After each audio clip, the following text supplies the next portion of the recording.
नमस्कार, अपना उत्तराखंड आप देख रहे हैं। खबरों की बात करेंगे। उत्तराखंड के शुरुआत सबसे पहले मुख्यमंत्री पुष्कर सिंह धामी के दौरे को लेकर आज 3 दिन का दौरे पर पुष्कर सिंह धामी दिल्ली पहुंचे हैं, जहां कल सीएम धामी नीति आयोग की मुख्यमंत्री परिषद की बैठक में शामिल होंगे। सीएम धामी ने कहा कि राज्य के अंदर आने वाले पर्यटकों को सुविधाएं देनी पड़ती हैं, उसको लेकर अपनी अपेक्षा नीति आयोग के सामने रखेंगे। और वहीं यूनिफॉर्म सिविल कोड ड्राफ्ट को लेकर सीएम धामी ने कहा, इसको लेकर तेजी से काम हो रहा है। 30 जून से पहले कमेटी यूसीसी ड्राफ्ट हमको दे देगी। बता दें कि 28 मई को नए संसद भवन के उद्घाटन समारोह में भी पुष्कर सिंह धामी शामिल होंगे।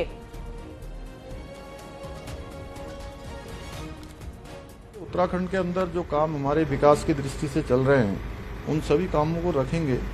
इसके साथ साथ नीति आयोग से हम ये भी अपेक्षा करेंगे कि उत्तराखंड जैसे जो हमारे हिमालयन राज्य हैं, अन्य राज्य भी हैं, हिमालयन राज्यों के लिए और खासतौर से उत्तराखंड राज्य के अंदर जितनी हमारी आबादी है उसके कई गुना, 5-6 गुना साल भर में आने वाले पर्यटकों के रूप में, सैलानियों के रूप में, कांवड़ यात्री के रूप में, श्रद्धालुओं के रूप में, चारधाम यात्री के रूप में आने वालों की संख्या होती है। लगभग 7 करोड़ से भी ज्यादा ऐसे लोगों का हमें कहीं न कहीं आतिथ्य सत्कार करना पड़ता है, उनको सभी सुविधाएं देनी पड़ती हैं। तो निश्चित रूप से हम अपनी अपेक्षा नीति आयोग के समक्ष रखेंगे। विश्व हिंदू परिषद की केंद्रीय मार्गदर्शक मंडल की 2 दिवसीय बैठक हरिद्वार में चल रही है। आज विश्व हिंदू परिषद की बैठक का दूसरा दिन है और मार्गदर्शक मंडल की बैठक में सीएम पुष्कर सिंह धामी पहुंचे हैं। मुख्यमंत्री ने संतों का माला पहनाकर स्वागत किया और कहा कि उत्तराखंड का इस्लामीकरण नहीं होना चाहिए और देवभूमि की पवित्रता बनी रहनी चाहिए। सीएम धामी ने कहा कि आज भव्य और दिव्य राम मंदिर बन रहा है और धर्म ध्वजा को आगे बढ़ाने में कोई कमी नहीं रहेगी। साथ ही अवैध मजारों को लेकर कहा कि धर्म की आड़ पर कई जगह ढांचे खड़े कर दिए गए, इन सबको अभियान चलाकर हटाया जाएगा और ये अभियान तब तक चलेगा जब तक पूरी सफाई नहीं हो जाती। वहीं समान नागरिक संहिता कानून को लेकर कहा कि इसको पूरे देश में लागू होनी चाहिए और उत्तराखंड पहला राज्य है जिसने यूसीसी को लेकर कार्रवाई शुरू कर दी है। समान नागरिक संहिता 30 जून तक उसकी रिपोर्ट आ जाएगी और भारत का हम पहला ऐसा राज्य है जहां पर समान नागरिक संहिता का ड्राफ्ट लगभग तैयार हो चुका है। हमारा राज्य का जो ये ड्राफ्ट है वो संपूर्ण भारतवर्ष के लिए आने वाले समय में एक मॉडल के रूप में काम करेगा और ये सौभाग्य हमको मिला है कि सभी पंथों के लिए, सभी धर्मों के लिए, सभी समुदाय के लिए एक समान कानून हमारे प्रदेश में लागू होने की दिशा में आगे बढ़े। धन्यवाद। तो पुष्कर सिंह धामी एक मीटिंग लेंगे और इसमें कई सारे ऐसे अहम मुद्दे हैं जिन पर बातचीत होगी। दीपांकर भट्ट हमारे संवाददाता हमारे साथ जुड़ गए हैं। दीपांकर, इस मीटिंग को इस पूरी बैठक को हम किस नजर से खास समझें? कौन से ऐसे मुद्दे होंगे जो इस बैठक में रखे जाएंगे?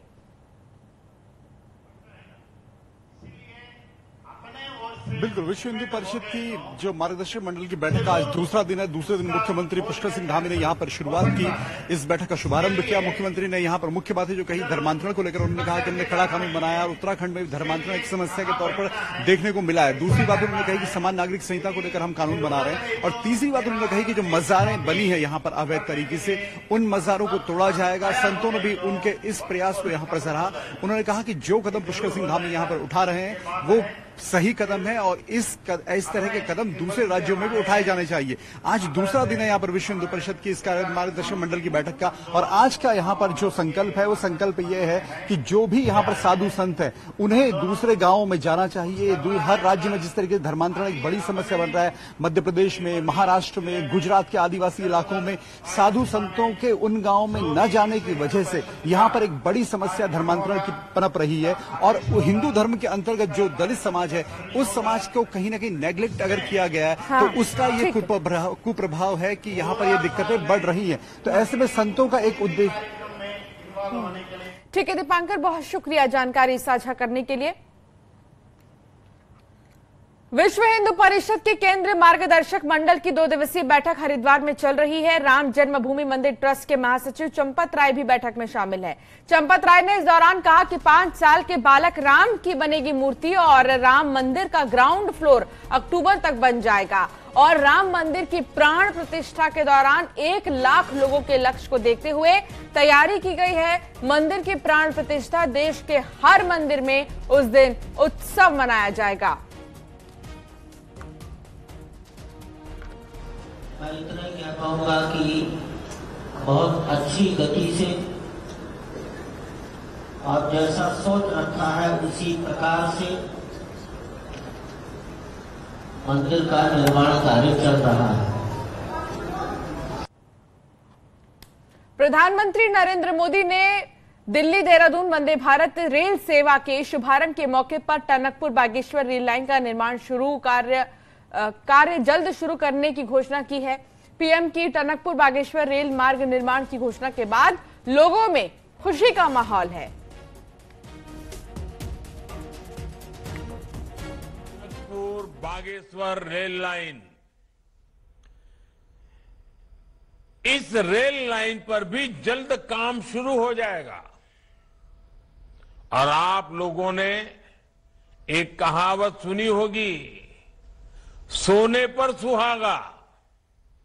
इसलिए इन नवरत्नों की माला को पिरोने के लिए इंफ्रास्ट्रक्चर के जो प्रोजेक्ट यहां चल रहे हैं उन्हें भी धामी जी की सरकार ने नई ऊर्जा दी है।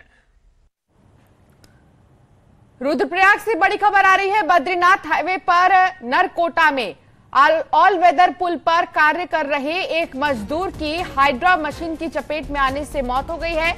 आज सुबह का ये पूरा मामला है जहां नरकोटा गांव में ऑल वेदर पुल का निर्माण कार्य चल रहा है।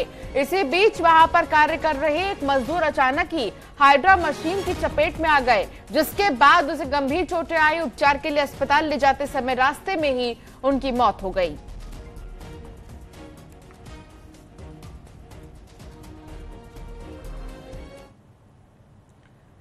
उत्तरकाशी में गंगोत्री हाईवे पर गंगनानी से 5 किलोमीटर उत्तरकाशी की ओर एक बोलेरो वाहन दुर्घटनाग्रस्त हो गई है। गंगनानी सुनगर के बीच बोलेरो अनियंत्रित होकर करीब 40 मीटर गहरी खाई में जा पलटी। आप ये तस्वीर देखिए और इसकी सबसे बड़ी वजह बता दें कि मिट्टी के फिसलन की वजह से ही सामने आई है।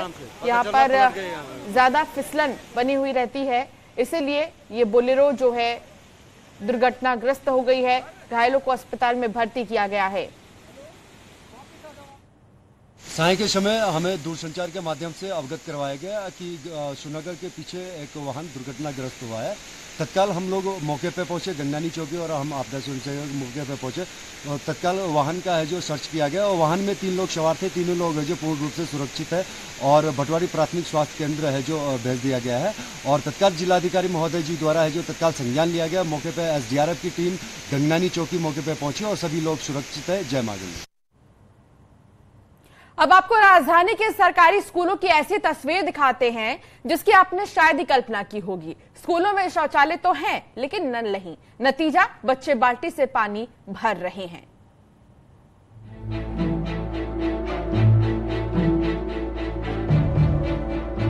प्रदेश के ये वो नौनिहाल हैं जो देश का भावी भविष्य है, लेकिन इनका ज्यादातर समय या तो पानी भरने में लगता है या फिर टॉयलेट के लिए पानी का इंतजाम करने में लगता है।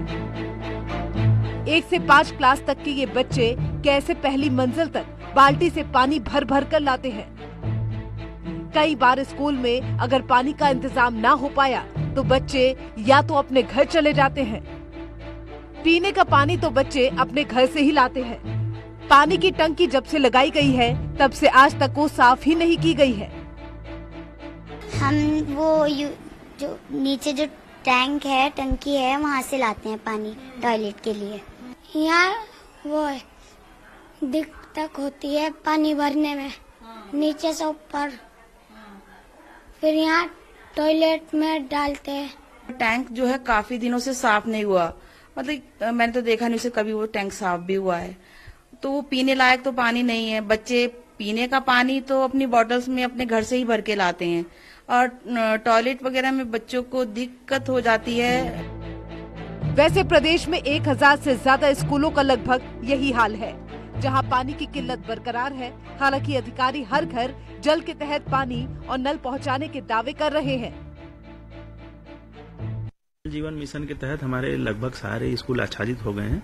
कुछ स्कूल अभी बचे हैं जो जिनकी कंडीशन ऐसी नहीं है जियोग्राफिकल की वहां पे पानी ले जाया जाए, तो उसमें कहीं ऊंचाई वाले स्थलों पर चिन्हित करके जल जीवन मिशन के माध्यम से वहां पर भी पानी का कनेक्शन दिए जाने की कार्रवाई की जा रही है। ये हाल है राजधानी के चंदन नगर के प्राथमिक विद्यालय का। जब राजधानी के स्कूलों की हालत खस्ता है तो पहाड़ में स्कूलों के हालात क्या होंगे, इसका अंदाजा खुद ही लगाया जा सकता है। न्यूज़ 18 के लिए देहरादून से भारती सकलानी, उन्याल की रिपोर्ट।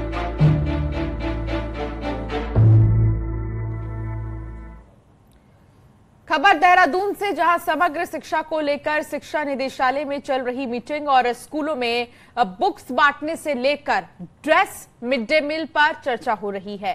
केंद्र के बजट खर्च पर शिक्षा सचिव ये ब्यौरा ले रहे हैं। आपको ये तस्वीर दिखा रहे हैं जहां पर शिक्षा को लेकर सरकारी स्कूलों में खासतौर पर कैसे इंतजाम होने हैं, चाहे वो बुक्स हो, चाहे वो स्कूल ड्रेस हो या फिर मिड डे मील हो। इन तमाम चीजों को लेकर शिक्षा निदेशालय में ये मीटिंग चल रही है और यहाँ पर शिक्षा के सचिव भी मौजूद हैं। किताब, ड्रेस बांटने से लेकर तमाम चीजों पर बैठक हो रही है।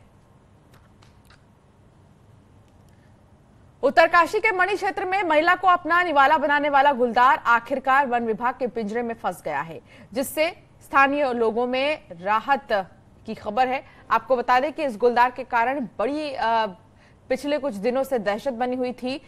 स्कूली बच्चे स्कूल नहीं जा पा रहे थे। गुलदार के पकड़े जाने से ग्रामीणों को बहुत राहत मिली है।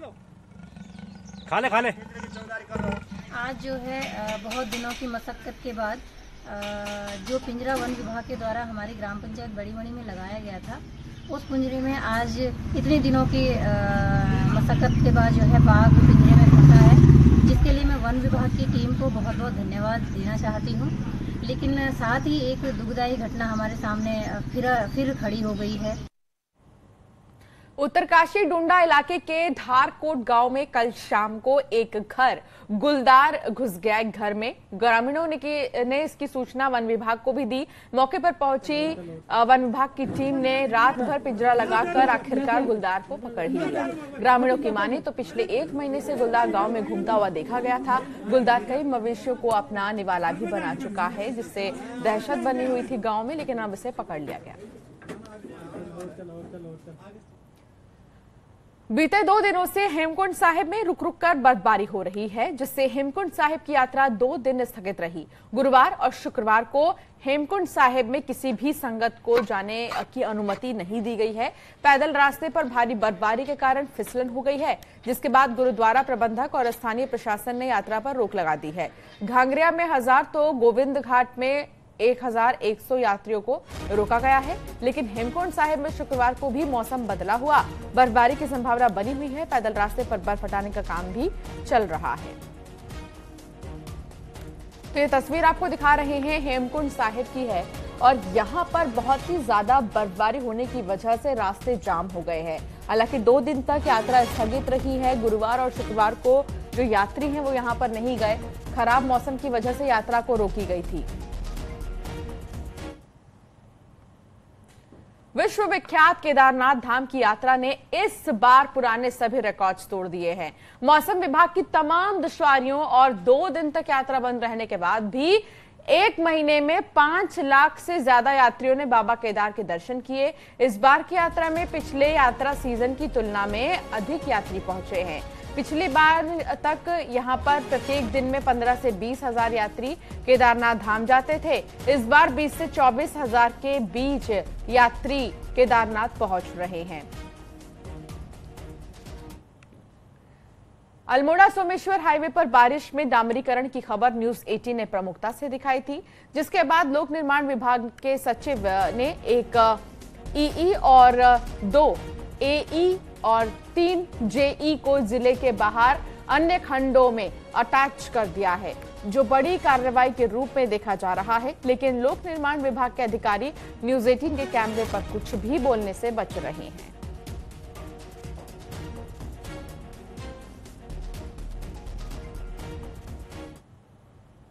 थराली देवाल को जोड़ने वाले पिंडर नदी पर बने मोटर पुल का हिस्सा धंसने लगा है और मोटर पुल की स्थिति बद से बदतर होती जा रही है। यह भी बताया जा रहा है कि ओवरलोड वाहनों के चलते पुल का हिस्सा धंस रहा है। प्रशासन का कहना है कि पुल स्थिति को देखते हुए बड़े बड़े वाहनों को पुल से आगमन के लिए रोक दिया गया है। जल्द ही पुल को ठीक किया जाएगा। आज ये सुबह ही मेरे संज्ञान में मामला आया है कि बीच का एक पैनल है लगभग 10-12 मीटर का, वो धंसा है। उसमें विजिट भी कर ली गई है, थाना अध्यक्ष भी वहां पे गए थे, हमारी रेवेन्यू की टीम भी थी और ये पीडब्ल्यूडी वाले भी थे। तो अभी इनकी एक संयुक्त रिपोर्ट मेरे पास आनी है, लेकिन प्रथम दृष्टया उसमें यही है कि अभी उसको भारी वाहनों का उसमें आवाजाही को जो है सुरक्षा की दृष्टि से बंद करा जाएगा। तो बाकी कुमाऊं में जल्द ही स्वामी विवेकानंद सर्किट बन जाएगा। स्वामी अपने जीवन काल में कुमाऊं के नैनीताल, अल्मोड़ा और चंपावत में कई स्थानों पर रुक रुक कर आत्म ध्यान किए हैं। विवेकानंद द्वार का भूमि पूजन के बाद दक्षिण भारत से और पर्यटकों के बढ़ने की संभावना है। इसी पर एक रिपोर्ट देखिए।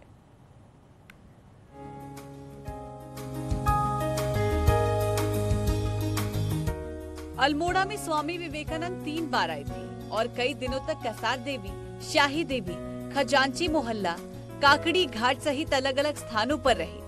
एक बार जब पैदल चल रहे थे, भूख और प्यास से करबला के पास मूर्छित हो गए थे, तब एक फकीर ने ककड़ी खिलाकर उन्हें जीवन दान दिया था, जिसके बाद अब यहाँ पर्यटन सर्किट बनने पर स्थानीय स्तर पर रोजगार बढ़ेगा।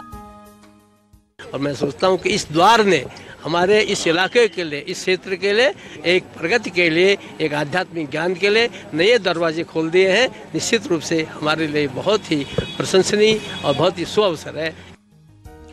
स्वामी विवेकानंद जहाँ जहाँ रुके थे, उसे स्थल मानकर रामकृष्ण कुटीर तीर्थ ध्यान और योग के तौर पर विकसित कर रहा है, जिसके बाद पर्यटक यहाँ आकर ध्यान योग कर सकते हैं। सर्किट जो बनाया है, ये एक तीर्थ स्थान है। जहाँ जहाँ स्वामी जी का चरण स्पर्श हुआ वो एक तीर्थ है। एक आप लोग का ये विवेकानंद सर्किट करने के उद्देश्य ध्येय है, टूरिज्म बढ़ जाएगा। लोग जहाँ जहाँ स्वामी जी गए हैं वहाँ ये तीर्थ स्थान मान करके देश विदेश से हजारों भक्त लोग आएंगे। एक ब्रेक के लिए यहाँ पर रुकना होगा, लेकिन खबरों का सिलसिला लगातार जारी है।